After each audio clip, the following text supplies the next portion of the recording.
തദ്ദേശ തെരഞ്ഞെടുപ്പിൽ കോഴിക്കോട് ജില്ലയിൽ LDF വലിയ മുന്നേറ്റമുണ്ടാക്കുമെന്ന് CPM കേന്ദ്ര കമ്മിറ്റി അംഗം എളമരം കരീം.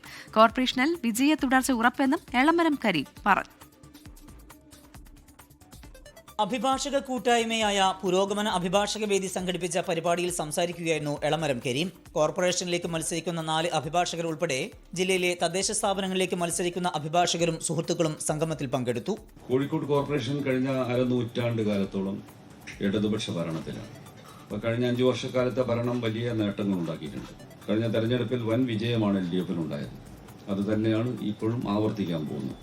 എതിർക്കുന്ന UDFന്റെ ദയനീയമായ ഒരു സ്ഥിതി നിങ്ങളെല്ലാവരും മനസ്സിലാക്കിയല്ലോ.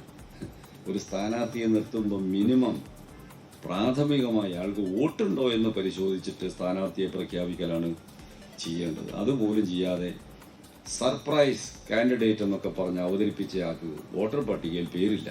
പുരോഗമന അഭിഭാഷക വേദിയുടെ നേതൃത്വത്തിൽ ഇടത് സ്ഥാനാർത്ഥികളുടെ സ്ക്വാഡ് പ്രവർത്തനം സജീവമാക്കാൻ കൺവെൻഷൻ തീരുമാനിച്ചു. CPI ജില്ലാ secretary P. Gavas, advocate Livins തുടങ്ങിയവർ സംസാരിച്ചു. 24 കോഴിക്കോട്. ലോകത്തെവിടെയായാലും ഏത് സമയത്തും 24 വാർത്തകളും ഓഗ്മെന്റഡ് റിയാലിറ്റി പാക്കേജുകളും എക്സ്പ്ലെയിനറുകളും വിശദമായി കാണാൻ ഞങ്ങളുടെ YouTube ചാനൽ നിങ്ങൾക്ക് സബ്സ്ക്രൈബ് ചെയ്യാം.